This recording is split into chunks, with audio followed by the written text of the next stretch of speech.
Pourquoi le voile n'est-il pas toléré dans certains sports? Certains sports n'autorisent pas le port du voile alors que d'autres l'autorisent mais avec des conditions. Fatiha va nous parler du port du voile dans le domaine du football. Le port du hijab a été autorisé par l'International Football Association Board, organe garant des lois du jeu. La FIFA autorise le port du voile officiellement le 1er mars 2014. Mais la Fédération française de football, quant à elle, s'oppose radicalement au port du hijab sur les terrains de football.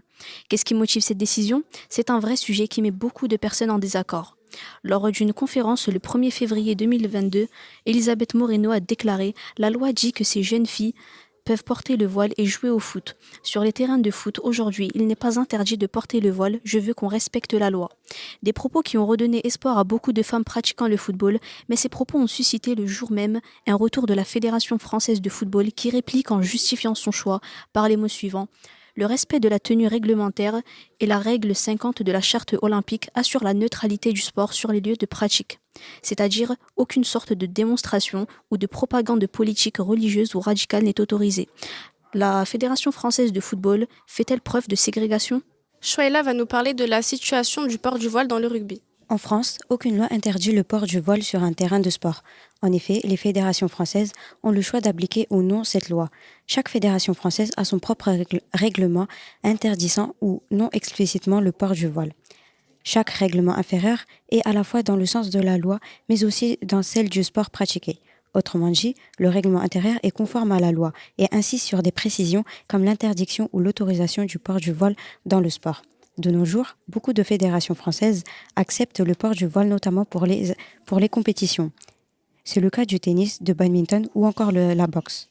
Cependant, cette restriction est justifiée par le respect de la neutralité et essentiellement de la laïcité, mais surtout pour la protection des joueuses.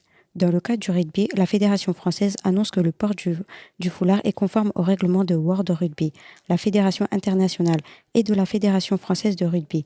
Le foulard est autorisé à condition qu'il ne constitue pas un danger pour celle qui la porte. Comme l'ancienne joueuse internationale française Assa Kauta a pu garder son voile lors des matchs notamment avec son club en le portant sous un casque de protection de rugby.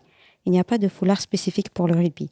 C'est seulement un foulard comme les autres, mais celui-là est plus court que les autres. Salimata Silla, une basketteuse voilée de 25 ans jouant pour Aubervilliers, fait part de son témoignage face au port du voile dans son activité sportive. J'ai commencé à porter le voile donc il y a 3 ans. Je voyais la situation du foot où c'était très dur pour les filles. Elles étaient exclues et il n'y avait pas de solution. Genre, encore aujourd'hui, il n'y en a pas parce qu'elles n'ont pas le droit de porter des couvre-chefs homologués sur les terrains de sport. Au basket, c'est un peu différent parce que le basket, c'est un sport qui est plus populaire, où il y a moins d'argent, en tout cas en France. Ce qui fait que depuis 3 ans, moi, je joue avec mon couvre-chef homologué et j'ai pas eu de problème, que ce soit avec mes coachs. Après, moi, j'habite à Paris. Donc, Paris, c'est quand même une ville très diverse. Ça veut dire il y a beaucoup de femmes qui portent le voile dans la ville en général, mais il y a beaucoup de diversité. Ça veut dire que ça n'a pas choqué mon coach, ça n'a pas choqué mes coéquipières.